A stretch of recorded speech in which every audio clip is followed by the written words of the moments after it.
সন্ধ্যা, আপনাদের সাথে আছি তাওফিকা রহমান। প্রিয় দর্শক শ্রোতা, বর্ষার এই সন্ধ্যায় সবাইকে স্বাগত জানাচ্ছি শুভ সন্ধ্যার আজকের আয়োজনে।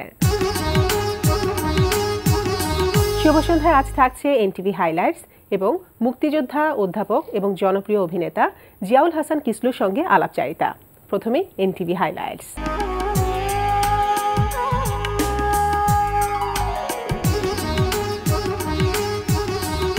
এবার জানিয়ে দিচ্ছি কি কি থাকছে এনটিভির রাতের অনুষ্ঠান মালায়। সন্ধ্যা 6টা 45 মিনিটে থাকছে শিশুদোষ নাটক নগরে দৈত্য।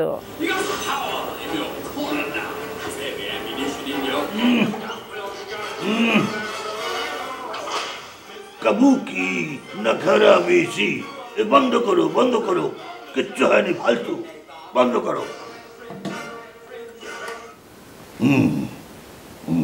দৈত্য মামা, আপনাদের ভাষা আমাকে শেখাবেন? শেখাবো। বলো। সামা বিনতি, সামা বিনতি, রামা বিনতি, রামা বিনতি, রামা বিনতি, খামা বিনতি, খামা বিনতি, খামা বিনতি। রাত 8টা 20 মিনিটে দেখবেন কাজী মোহাম্মদ মোস্তফার প্রযোজনা অনুষ্ঠান গ্লিটার রান্নাঘর।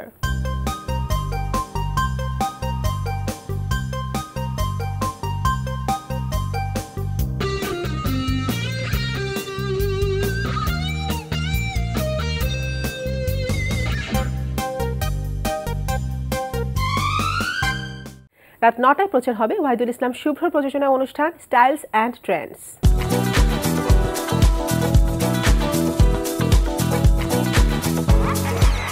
রাত 9টা 40 মিনিটে প্রচার হবে গোলাম সোহরাব দদুলের পরিচালনায় ধারাবাহিক নাটক সংসার। প্রমাণ না হওয়া পর্যন্ত তুমি কোনোভাবেই ওই ছবির লোকটার মতো বলতে পারো না। হ্যাঁ বলতে পারি, কারণ কিছুক্ষণ পর আমি তোমার ছবি তুলবো। ছবি তোলার পরে প্রমাণ হয়ে যাবে যে ওই দিন যে লোকটা ছবি তোলা হয়েছে আর আজকে যে লোকটা ছবি তোলা হচ্ছে সেই দুটো লোক আসলে একই। দেখি তো ছবিটা, দেখি। দেখো দেখো, এই যে দেখো, এই যে দেখো, ছবিতে লোকটার মোচটা ঝুলন্ত মাছ, মাঝে ঝুলে যাওয়া মোচ, ঠিক আছে? আর এই যে দেখো তিল, আমার তিল আছে? নেই, ওই লোকটার তিল আছে। রাত 11টা 30 মিনিটে রয়েছে গল্পকথার নাটকের 18তম পর্ব। কাকে চান? শুনেছি আপনাদের ঘরে শহর থেকে এক মেয়ে লোক এসেছে, আমি তার সঙ্গে একটু আলাপ করতে চাই। কি চাই? উনি আমার সঙ্গে দেখা করতে চান। উনি আমার স্বামী। হাঁ করে দাঁড়িয়ে রইলে যে, ওনাকে ভিতরে নিয়ে বসাও। না না থাক, আমি হয়তো ভুল খবর শুনেছি।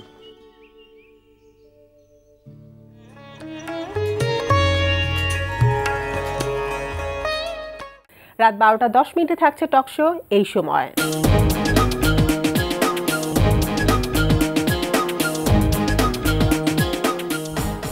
এই ছিল এনটিভি রাতের অনুষ্ঠান মালার সময়সূচি। এবার আলাপচারিতা। প্রিয় দর্শক, আমাদের আজকের অতিথি মুক্তিযোদ্ধা, অধ্যাপক এবং জনপ্রিয় অভিনেতা জিয়াউল হাসান কিসলু। চলুন কথা বলি তার সঙ্গে। শুভ সন্ধ্যা। শুভ সন্ধ্যা। কেমন আছেন? ভালো, তুমি ভালো আছো? এই তো জি, ভালো আছি। তো আমাদের আজকে অনেক ভালো লাগছে আপনাকে আমাদের অনুষ্ঠানে পেয়ে। Thank you. তো আপনি তো একাধারে সাহিত্য নিয়ে কাজ করে যাচ্ছেন, শিক্ষকতা করছেন, আর অভিনয় তো আছেই, ওতপ্রোতভাবে জড়িত। সব কাজ একসাথে করছেন, কেমন লাগে? কেমন এনজয় করেন সব কাজ একসাথে করতে? খুব ভালো, একটা আর একটার পরিপূরক হিসেবেও কাজ করছে। কিন্তু আমি যে মুক্তিযুদ্ধে গেছি, সেই সময় যে চেতনা নিয়ে আমি যুদ্ধে ঝাঁপিয়ে পড়েছিলাম 71 সালে, সেই চেতনাটা কিন্তু অব্যাহতভাবে আমার ভেতরে আছে। এবং সেই চেতনার আলোকেই আমি এক সময় অধ্যাপনাটাকে বেছে নিয়েছি, শিক্ষকতাকে বেছে নিয়েছি। এই জায়গায় এসেও কিন্তু আমি সেই চেতনারই প্রতিফলন ঘটিয়েছি। আমি যখন ক্লাসে ছাত্রছাত্রীদেরকে পড়াতাম, সেই সময় ওদেরকেও আমি কিন্তু একইভাবে চেতনায় উদ্বুদ্ধ করেছি। আবার ওই একই চেতনার আলোকে আমি যখন মঞ্চে দাঁড়িয়েছি অভিনয় করার সময়, তখন সেই মুক্তিযুদ্ধের মধ্য দিয়ে আমরা যে দেশটিকে চেয়েছি, যে দেশটি কীরকম হওয়া উচিত, যা বলতে চেয়েছি জনগণের কাছে যে এরকম হওয়া উচিত ছিল আমাদের দেশ, সেভাবেই কিন্তু আবার মঞ্চে আমি অভিনয়ের মধ্য দিয়ে সেটাই বলতে চেষ্টা করেছি। আবার টেলিভিশনেও যখন নাটকগুলো করেছি, যখন শুনি যে এই নাটকের মধ্যে একটি মুক্তিযুদ্ধের চরিত্র আমাকে অভিনয় করতে হবে। যেমন কিছুদিন আগে আমি একটি নাটকে, অসামাজিক নাটকটির নাম এই ঈদে গেছে, খুব ছোট চরিত্র, আমি শুধু একটি কারণেই আমি করেছি চরিত্রটি খুবই গুরুত্বপূর্ণ, তো সেই চরিত্রটি কিন্তু একজন মুক্তিযোদ্ধা।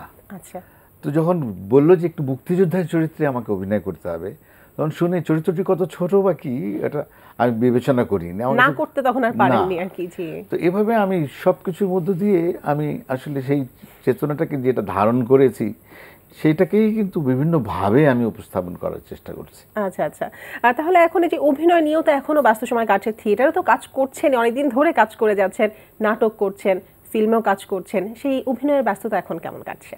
হ্যাঁ, ঈদের সময় তো ব্যস্ততাটা অনেক ছিল। জি, অনেক ছিল, এখন আবার একটু কম, আবার সামনে হয়তো নিশ্চয়ই বাড়বে। চলচ্চিত্র আমি শুধুমাত্র ওই যে অজ্ঞাতনামাতে অভিনয় করেছি তৌকির আহমেদের, ওইখানে একটি গুরুত্বপূর্ণ চরিত্রে অভিনয় করেছি, কিন্তু আরও ভবিষ্যতে করার ইচ্ছা আছে, সেরকম চরিত্র পেলে নিশ্চয়ই করব। আর মঞ্চের সঙ্গে তো আমার আসলে যোগাযোগটা ঘটেছে প্রথম, তখন আমি মাত্র এইচএসসির ছাত্র। প্রায় 40 বছর ধরে আপনি থিয়েটারের সাথে আছেন। হ্যাঁ, তাহলে এই থিয়েটারের সাথে যে শুরুটা হলো, এই যে বলেন এসএসসির তখন আপনি ছাত্র ছিলেন, শুরুর গল্পটা একটু শুনি। এত আগে থেকে এখনো আছেন থিয়েটারের সাথে, নিশ্চয়ই মনের একটা অন্যরকম ভালোবাসা তো আছেই থিয়েটারের প্রতি। হ্যাঁ নিশ্চয়ই, আমি মনে করেছি যে আচ্ছা, আমি যখন মুক্তিযুদ্ধে যাই 1971 সালে, আমি তখন ম্যাট্রিকের ছাত্র, ক্লাস 10-এর ছাত্র, 16 বছরের তরুণ। আর যুদ্ধ থেকে ফিরে এসে যখন এই চেতনাটা আমার ভেতরে দাউ দাউ করে জ্বলছে, কিন্তু তখন এটাকে কোন জায়গায় আমি রাখবো, কি করব, দেশ গঠন করতে হবে, বঙ্গবন্ধুর নেতৃত্বে আমরা দেশ স্বাধীন করেছি, এখন দেশটাকে গঠন করতে হবে, সেই জায়গাগুলো তখন আমি ওই স্কুলে পড়তাম, চিটাগং কলেজিয়েট স্কুলে। ওই স্কুলে আমার প্রথম একটি নাটক করি, সেখানে মুক্তিযুদ্ধকে আমরা উপস্থাপন করি। এই প্রথম আমার জীবনের প্রথম নাটক আমরা করলাম স্কুলে। তারপর ওখান থেকে যখন কলেজে চলে গেলাম, তখন এইচএসসি পড়ি, আমি ইন্টারমিডিয়েট পড়ছি তখন চিটাগং গভর্নমেন্ট কলেজে। সেখানে আমার শিক্ষক ছিলেন বাংলার অধ্যাপক মমতাজ উদ্দিন আহমদ, নাট্যকার। ওনার সাহচর্যে যাওয়ার আমার সুযোগ ঘটলো। তখনই ওনাদের একটি গ্রুপ ছিল, থিয়েটার 73, 73 সালে ওটি গঠিত হয়েছে, আর আমি 73 সালেই কিন্তু ইন্টারমিডিয়েট পড়ছি। ওই সময় স্যার আমাকে তার গ্রুপে নিলেন, এবং সেই গ্রুপে আমি এত দীর্ঘ সময় ধরে থাকতে থাকতে একসময় গ্রুপটার হালও ধরেছি। আমি তখন সেক্রেটারি হয়েছিলাম একসময় শেষ দিকে এসে।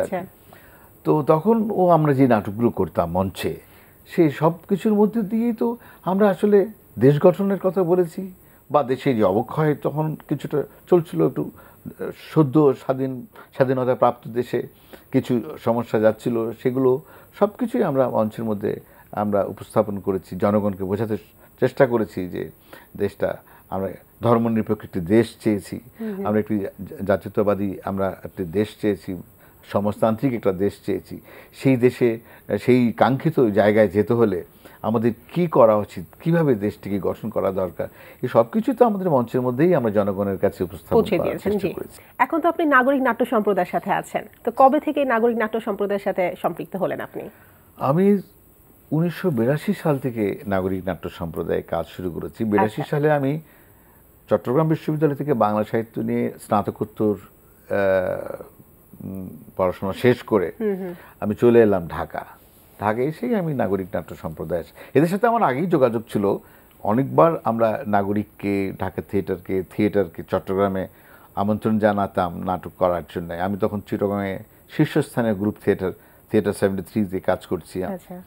তো ওই সময় আমার সিদ্ধান্ত ছিল যে ঢাকা যদি চলেই যাই, পেশাগত কারণে, পারিবারিক কারণে আমাকে ঢাকা চলে আসতে হয়েছিল। সেই সময় ঢাকায় এসে আমি নাগরিক নাট্য সম্প্রদায়ে কাজ করা শুরু করি, এবং সে সময় অচলায়তনে কাজ করেছি, রবীন্দ্রনাথের অচলায়তনে কাজ করেছি, নুরুল দিনের সারা জীবনে কাজ করেছি, দেওয়ান গাজীর কিস্সাতে কাজ করেছি। আমাদের একটি বিখ্যাত নাটক ছিল গ্যালিলিও, যেখানে আলী জাকির ভাইয়ের গ্যালিলিও চরিত্রে অসাধারণ অভিনয় করেছেন। সেই নাটকে আমি একজন দার্শনিকের ভূমিকায় অভিনয় করেছি। তো ওই 82 থেকে নাগরিক নাট্য সম্প্রদায়ে যতগুলো উল্লেখযোগ্য প্রযোজনা আছে সবগুলোতেই কাজ করা হয়েছে মোটামুটি। জি, আচ্ছা, এবং এখনো করছি আর কি। আচ্ছা, তো এই যে এত বছর, 40 বছরের মতো আপনি থিয়েটারে কাজ করে আসছেন, এখন কি মনে হয় যে আমাদের থিয়েটারটা আছে সেটার কি অবস্থা? না, ভালো, আঙ্গিকগত অনেক পরিবর্তন তো হয়েছে। নাটকের বিভিন্ন রকমের আঙ্গিক নিয়ে এক্সপেরিমেন্ট করছে আমাদের তরুণ প্রজন্ম, যারা নাট্যশিল্পী বা নাট্য নির্দেশক, এরা কাজ করছে, তারা নতুন নতুন নাটক দর্শকের জন্য উপস্থাপন করছে, সেটা একটা দিক আছে। নতুন নতুন বিষয় আসছে। এখন ঢাকায় প্রচুর নাটক আছে যে নাটকগুলো সত্যি সত্যি দেখার মতো। আমি ব্যক্তিগতভাবে আমাদের গ্রুপের কিছু নাটক আছে, আমরা যেমন কাঁঠাল বাগান আমরা করেছি, আমরা ছায়ানট করেছি। আর ঢাকায় আমার কাছে মনে হয়েছে যে মহাজনের নাও খুব ভালো করেছে, তারপরে রারাংটা খুব ভালো করেছে। ঢাকা থিয়েটারেরও বেশ কয়েকটা নাটক, এবং শুধু আমাদের দেশে না, বাইরেও যখন যাচ্ছে সেখানে অনেক সুনাম অর্জন করছে আমাদের এই দেশের নাটকগুলো। ইংল্যান্ড যাচ্ছে, আমেরিকাতে যাচ্ছে, নাটক নিয়ে আজকে বিশ্বে ছড়িয়ে যাচ্ছে আমাদের ছেলেমেয়েরা। অনেক ধরনের এক্সপেরিমেন্ট করছে তারা, বিষয়গত পরিবর্তন আসছে। এগুলো তো আমাদের সামাজিক যে প্রেক্ষাপট, এই প্রেক্ষাপটের সাথে মিলিয়ে কিন্তু নাটকেরও প্রেক্ষাপট পরিবর্তন হয়। কারণ নাটককে তো বলা হয় সমাজের দর্পণ বলা হয়। অবশ্যই। সুতরাং সমাজে কি ঘটছে তাই তো আসলে ওই জায়গায় প্রতিফলিত হবে, সেটাই কাম্য। এবং এইভাবে পরীক্ষা নিরীক্ষা করে ছেলেমেয়েরা খুব ভালো করছে কাজ। এই নতুন প্রজন্মের কথা আমি বলছি। তো থিয়েটারের কথা তো আমরা জানলাম, সেই সাথে আপনি একাধারে টিভি নাটকও তো কাজ করছেন, বিজ্ঞাপন চিত্রে কাজ করছেন, এবং ফিল্মে কাজ করা হচ্ছে, সামনে আরো কাজ করবেন আশা করছি। তো টিভি নাটকে যে কাজ করেছেন উল্লেখযোগ্য কিছু কাজের কথা যদি একটু বলতেন। যেমন আমি বিজ্ঞাপন করি মাঝে মধ্যে, এটা আমার শখ। অনেকে মনে করে যে আমার গেট আপটা কোনো চরিত্রের জন্য খুব মানায় হয়তো, বা সেই কারণে হয়তো করেছি, খুব বেশি যে করেছি তা না। টেলিভিশন নাটক তো আমি অনেক দিন ধরেই করছি। ওই 82 থেকে ঢাকায় চলে আসার পরে আমার কিন্তু প্রথম নাটক, আমি চট্টগ্রাম থেকে এসে টিভিতে প্রথম 1974-এ। আচ্ছা। তখন কিন্তু রামপুরা টেলিভিশন কেন্দ্র হয়নি, তখন ডিআইটিতে টেলিভিশন কেন্দ্র ছিল, বাংলাদেশ টেলিভিশন। সেখানে আমি প্রথম এই মমতাজউদ্দিন আহমেদের, আমার শিক্ষক মমতাজউদ্দিন স্যারের এই নাটকটি ফলাফল নিম্নচাপ, এই নাটকটি প্রথম করেছিলাম। আচ্ছা। ফলাফল নিম্নচাপ খুব বিখ্যাত হয়েছিল নাটকটি। সেই অনেক আগে থেকে টিভি নাটকেও কাজ করছেন, সময়ের সাথে সাথে কিন্তু সবকিছুরই পরিবর্তন হচ্ছে। আমাদের টিভি নাটকেরও অনেক পরিবর্তন হয়েছে। এখন দেখা যাচ্ছে ধারাবাহিক নাটক বেড়ে গিয়েছে, 1 ঘন্টা নাটকে থেকে অনেক চ্যানেল হয়েছে, অনেক নতুন নতুন অভিনয় শিল্পী আসছে। এটাকে আপনি কিভাবে দেখছেন যে পরিবর্তনটা হয়েছে টিভি নাটকের ক্ষেত্রে? হ্যাঁ, টিভি নাটকের ক্ষেত্রে তো পরিবর্তন হওয়াটাকে আমি সবসময় ইতিবাচক দৃষ্টিভঙ্গি দিয়ে দেখি। পরিবর্তন হতেই হবে অবশ্যই। হ্যাঁ, রবীন্দ্রনাথ একটা কথা বলতেন যে আমরা একটা চলমান মিছিলের মধ্যে আছি, এখানে কেউ যদি মিছিলের মধ্যে থেমে যায় সে কিন্তু পড়ে যাবে, থেতলে যাবে এবং নির্বাসিত হবে। সুতরাং পরিবর্তনশীল এই সমাজে সব কিছুর মধ্যে দিয়ে পরিবর্তন আনতেই হবে। নাটক গতানুগতিকভাবে যদি একই ধাঁচে নাটক চলতেই থাকে, মানুষ তো নতুনত্বর প্রত্যাশী, নতুন কিছু দেখতে চায়। তো নাটকের মধ্যে দিয়ে এরকম অনেক পরিবর্তন এসছে। সব যে খুব গুণগত মানে খুব ভালো হয়েছে আমি সে কথা বলবো না। অনেক নাটক আমরা দেখেছি যেগুলো আরো ভালো হওয়া বাঞ্ছনীয় ছিল।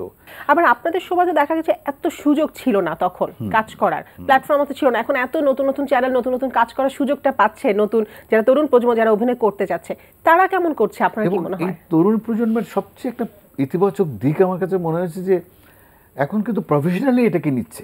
জি। আমরা যেমন নাটককে পেশাগতভাবে এটাকে গ্রহণ করতে পারিনি বলেই আমাকে আবার একটি প্রফেশন বেছে নিতে হয়েছে। আমি হয়তো শিক্ষকতা বেছে নিয়েছি, কেউ হয়তো অন্য কোনো প্রফেশনকে বেছে নিয়েছে। কিন্তু এখন তরুণ প্রজন্ম, নতুন প্রজন্ম, তারা কিন্তু নাটকটাকে প্রফেশন হিসেবে কিন্তু অনেকে আছে যারা অন্য কাজ করছিল সেটা ছেড়ে দিয়ে হয়তো নাটককে আরো বেছে নিয়েছে। জি। এবং প্রফেশনালি বেছে নিলে হয়েছে কি, তারা অনেক বেশি কমিটেড হচ্ছে, সিনসিয়ার হচ্ছে তারা। আমরাও চেষ্টা করেছি সিনসিয়ার থাকতে, এবং একদম পারিনি যে তা না, কিন্তু এরা আমার কাছে মনে হচ্ছে যে আরও অনেক বেশি সিরিয়াস। তারা নাটকটার মধ্য দিয়ে তারা জীবন ধারণ করছে। সুতরাং তারা নাটককে নিয়ে এক্সপেরিমেন্ট করবে, এটাই কিন্তু স্বাভাবিক। কত সুন্দর, এখন তো কম্পিটিশনের সময়, কার কাছ থেকে কি কত ভালো করতে পারবে টিকে থাকার জন্য। যদি এটা ভালো কিছু আমি দেখাতে না পারি, আমি তো টিকবো না, তাহলে আমার পেশাগত দিক থেকে এটাকে আমি হারিয়ে যাবো এখান থেকে। সেই জন্যই সবার ভিতরে এই কম্পিটিশনটাকে আমি সবসময় ইতিবাচক দৃষ্টিকোণ থেকে দেখি যে এটা খুব ভালো করছে তরুণ প্রজন্মরা। আমি যখন কোনো নাটকের শুটিংয়ে তরুণদের সঙ্গে আমার দেখা হয়, তাদের যে কথোপকথন, তারা গল্প করে, তারা বিশ্বের সমস্ত নাটকগুলোর সঙ্গে তাদের যোগাযোগ আছে। পৃথিবীর বিভিন্ন দেশে কি কি নাটক হচ্ছে তা নিয়েও তাদের চিন্তাভাবনা আছে, তারা দেখে, তাদের খবরাখবর তারা নেয়। সুতরাং ওইভাবে তারা কিন্তু নিজেদেরকে তৈরি করে। কথা বলতে অনেক ভালো লাগলো। এতগুলো বিষয় ছিল, আসলে আমাদের অল্প সময়ের মধ্যে সব বিষয় হয়তো একটা বিষয় আমি একটু বলে নিতে চাই, এটা আমি সব জায়গায় বলতে চেষ্টা করি যা আমি যখন শিক্ষকতা করতাম তখন বিভিন্ন কলেজে মুক্তিযুদ্ধ কর্নার করেছি।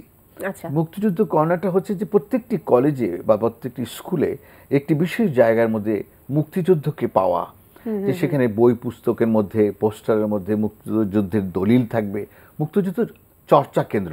আচ্ছা, তাতে হবে যারা এখনকার প্রজন্ম আছে তারা হয়তো মুক্তিযুদ্ধকে নিয়েও জানতে পারবে আর কি। হ্যাঁ, কখনো তারা ভুলবে না, তারা জানবে কিভাবে দেশটি স্বাধীন হয়েছিল, সেই সঠিক ইতিহাসটি তারা জানতে পারবে। কথা বলে অনেক ভালো লাগলো। শুভ সন্ধ্যা আসার জন্য অনেক অনেক ধন্যবাদ। ধন্যবাদ তোমাকেও, ধন্যবাদ যারা আমাকে সহ্য করে এতক্ষণ শুনেছিলেন আমার কথা, সকলের জন্য আমার শুভেচ্ছা রইল। প্রিয় দর্শক, কথায় কথায় আমরাও চলে এসেছি অনুষ্ঠানের শেষ প্রান্তে। আমাদের সঙ্গে যোগাযোগের ঠিকানা প্রযোজক শুভ সন্ধ্যা, এনটিভি বিএসসিসি ভবন, 7 তলা, 102 কাজী নজরুল ইসলাম এভিনিউ, গাড়োয়ান বাজার, ঢাকা 1215। আমাদের ইমেল অ্যাড্রেস শুভসন্ধ্যা@ntvbd.com।